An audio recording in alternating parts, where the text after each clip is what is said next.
Welcome to the Cabral Concept, where board-certified naturopath and integrative health practitioner Dr. Cabral shares how he was diagnosed at the age of 17 with a life-altering illness and given no hope for recovery. It was only after studying and traveling all over the world did he discover how to combine ancient Ayurvedic healing practices with state-of-the-art naturopathic and functional medicine to fully rebalance the body and re-energize it with life. It's time to discover how to get well, lose weight, and finally feel alive again. And now, here's your host, Dr. Cabral.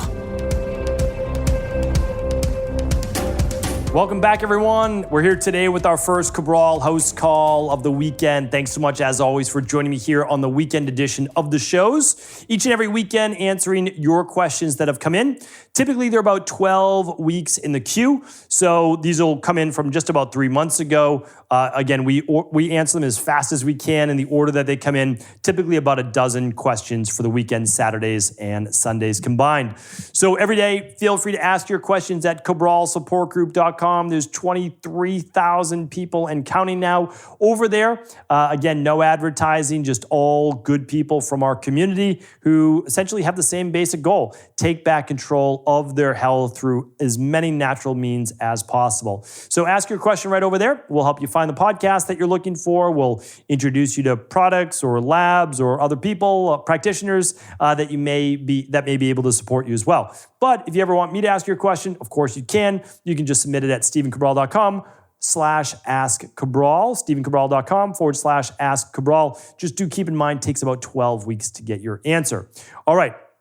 Let's dive into your questions today. I'll see if I can provide some answers. As always, before we start the show, might as well give you the disclaimer. I can't provide you with any medical advice, medical treatment plans, medical cures, or medical diagnosis. All right. Erin is up first. Erin says, "Hi, Dr. Cabral. I have an extreme salt craving, part of which are due to adrenal issues and the other thing. I just enjoy the flavor profile and have always preferred highly salted food. I've been experiencing swollen eyelids in the morning, and then I heard it oftentimes it's not how much sodium you intake, but instead your sodium-potassium ratio. I started taking potassium in the form of cream of tartar mix in my magnesium sweet drink before bed, and it seems to be working as swelling has reduced. I'm curious to hear your thoughts on the sodium-potassium ratio and whether you can balance that or really need to reduce salt intake." Okay, so I have so many podcasts on the sodium-potassium ratio. Let's see. I think I just did one literally just on this, on salt and potassium. Let me just see here if I can find it quick. And if I can, great. But if not, honestly, just ask at cabralsupportgroup.com. I've got case studies on sodium potassium, and you can really find your level as well, meaning like from a minerals and metals test by running your minerals and metals test. And you can find that at stevencabral.com/labs. I wish I could find it for you because I know that, of course, it'd be a whole lot better answer if I can do that, because sodium potassium is not something I can answer in a 2-minute answer, right? Let me just type in salt because I really want to find this for you. And it would be amazing if I could, but there's so many podcasts with salt in it. So like I'm way back in episode 285 of the podcast looking at it, but I'm going to zoom through real quick, see if I can get that for you, and we'll go from there. It says there's 55 found. So quite a bit. But still forwarding. We're going to see if I can get it. Should you use salt? There it is. I found it for you. Erin, I'm so glad that I was able to do that. Again, in general, the team can find them much better than I can, but episode 2608. So this only came out, 50 episodes ago or so. So yeah, exactly, 60 episodes or so. stevencabral.com/2608. That will answer everything about your sodium-potassium ratio and if you should include salt in your diet or not. All right? Thank you, Erin. Berg is up next. "Hey, Doc, love your work. After a routine visit to the doctor, he noticed a crease in both earlobes and said that it might correlate to heart issues. It's called Frank's hair. I'm 58 and overweight. I've noticed a loss of connective tissue, loose, wrinkly skin over the past few years. Any thoughts would be appreciated." Yeah, absolutely happy to help here. Did a podcast as well. It was on crease in ear, I think it was called. So again, if you want to find that episode, I would just ask at cabralsupportgroup.com. Michelle is absolutely amazing at finding previous podcasts. Daniel is also fantastic as well. He is typically in there helping too. So yes, Frank's ear, which is basically a diagonal crease typically in the earlobe, it is more associated, legitimately associated with greater frequency of heart attack and stroke, meaning cardiovascular issues. Now, that's not a diagnosis, and I don't want to put a negative thought into your head. But here's the thing. Good to know, right? Good to know. That's what we look at. So it's kind of like, Berg, have you run your advanced lipid profile, right? Do you have a lot of plaque built up in the arteries? What are your triglyceride levels? What are your glucose levels? Like, these are all things that we want to look at. And then in general, work with us, work with an integrative health practitioner, work with someone to lose the weight, get the body healthy, because there is something that you can do about this. Now, so again, absolutely, work on the cardiovascular issues, absolutely. Here's the other thing though. Some people get a line in their ear because they've had their ears pierced in the past, and the same collagen or connective tissue that may be there has broken down to a greater degree. So if you've had your ear pierced, you are just more likely to get the wrinkle or fold in your earlobe. But again, how do you know? Don't use your earlobe as the only diagnosis. Actually look at a heart-based scan to see if you do have blockages in any of your arteries. You can do a carotid artery scan, you can do a heart artery scan, and both of those I recommend.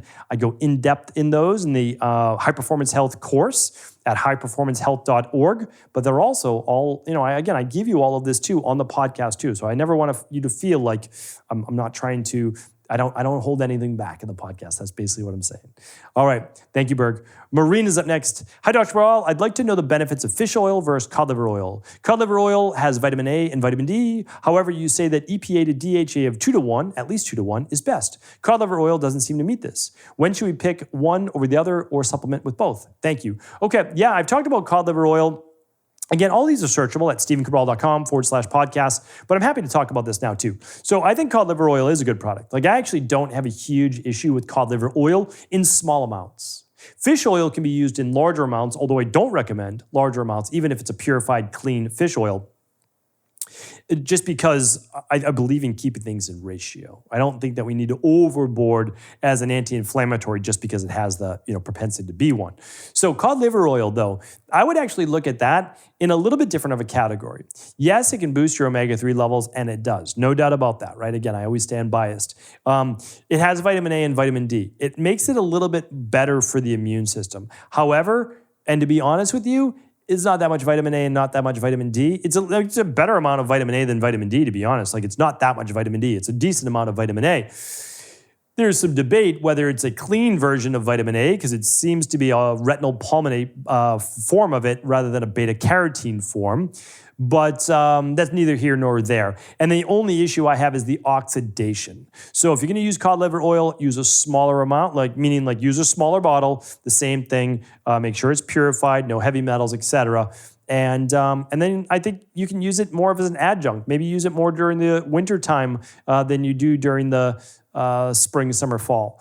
Personally, I just use omega-3 fish oil. I don't use cod liver oil. I used it in the past, many, many years ago.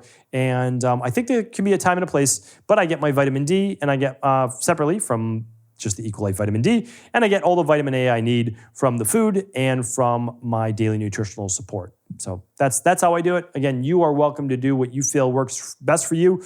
But again, I lab test, and my labs and those people in our community as well seem to react best to the version that we are doing right now. Okay. Anonymous is up. Hi, Dr. Cabral. My boyfriend bought these expensive pans from Hexclad because even Gordon Ramsay uses them, and they are advertised as non-toxic. I wrote an email to them, and they said that, of course, they use PTFE to make them non-stick, and that US FDA certified it for use in many applications, including medical implants and cookware. After listening to your podcast, I believe it's still toxic to our bodies, but not sure if you've used the name PTFE. Can you please tell us your opinion on it? Yeah, I mean, PTFE is still a toxic, non-stick based enamel or coating. So I am not recommending, I don't know anything about the company that you just named. I'm not disparaging them in any way. I've never looked into the company. Don't even know what they use particularly. I'm just going to talk about PTFE and not that particular company.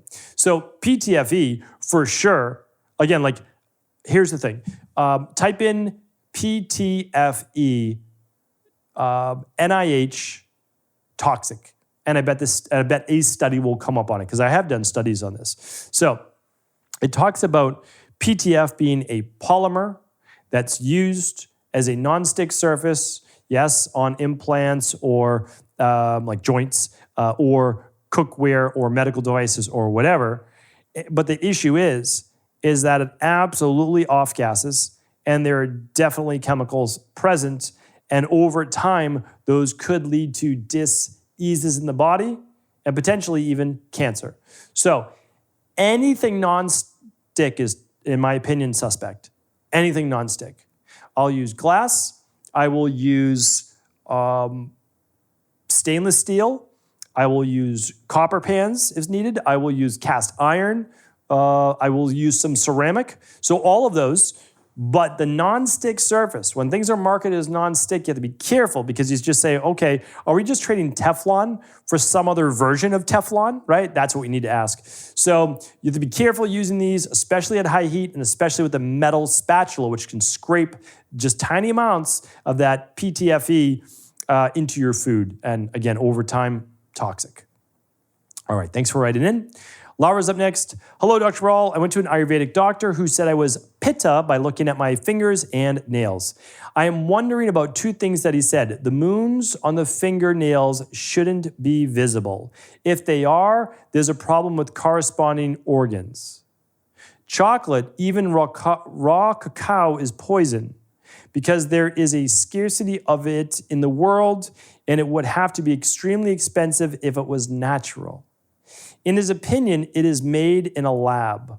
Could you please give your opinion on both? Thank you so much, and happy healing to everyone. Laura, thank you for writing in. These statements are curious at best.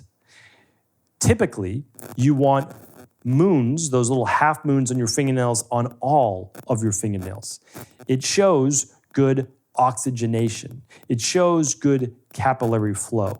Those people with all red nails often show higher levels potentially of high blood pressure, not diagnostic. Those people with all white nails or light colored nails often show poor blood flow and circulation, tension, stress. We have to be really careful like with some of these statements, especially as practitioners, because that is not by any way, shape, or form, even what Ayurveda says. By looking at your fingers and nails, you can say to someone, oh, you have more pitta, fingers or nails, based on the structure, strength, even yellow tinge of the nails. But that doesn't mean a person is pitta. Certainly not. It can mean that they are suffering from a pitta-based imbalance of the fingers or nails, which would then be most likely an inflammatory-based issue because inflammation is most associated with pitta, right? So I don't want to disparage this doctor. I have no idea who they are, like whatsoever. And I would be careful with that. And second, chocolate. I don't know that I would consider chocolate a rare and scarce food. Would I eat raw cacao? No. So it's like nobody eats raw cacao. You can. It's one of the most bitter things that you've ever had. I've had 100% raw cacao before. I think we have to be careful with that, right? It's also, when we look at cacao bean, right? When we look at that, we say, typically we're not eating raw, beans, but you can definitely get raw chocolate, and raw chocolate can be actually quite healthy. And so I just can't agree with either one of the statements. That's all. And you can also check this out online too. And, you can look at and get third and fourth and fifth opinions as well. So, yeah, I just can't agree with that. Just because someone, is an Ayurvedic doctor doesn't necessarily mean that I'll always agree or again, I don't know where their training is, or maybe it was, because sometimes like you could mishear it, they could missay it. Like there's all sorts of things that can be misconstrued. And I'm sure that's happened with me as well. And so I don't want to put blame on anybody, but I can't agree with either one of those statements. So we're going to keep it at that. All right, that's it for today's show. I will be back though, answering another 5 or 6 of our community's questions tomorrow. Always look forward to these shows. So thank you, appreciate you. I'll talk to you soon. I want to sincerely thank you for your support of this podcast. I couldn't do it without you, and I mean that. I truly do. I also want to make sure you knew that we now have multiple ways for you to find your answers to the most difficult health, wellness, weight loss, and anti-aging questions. You can find podcast-specific topics like thyroid, adrenal, hormones, sleep, digestion, Ayurveda, and many more at stevencabral.com/podcasts that will then link you to your favorite Apple, Spotify, and other podcast players. Plus, all new podcasts and weekly exclusive video content is being added to our YouTube channel at youtube.com/Stephen Cabral. And that's Stephen with a PH. Head on over and subscribe so that you don't miss any of the exclusive content. Lastly, if you've ever found any of my podcasts or books to be helpful, I would really appreciate it if you could leave a review on iTunes or your favorite media player for the podcast. Rating and subscribing to the YouTube and podcast allow me to reach more and more people and help spread my mission of healing throughout the world. Thank you again for being a part of this movement.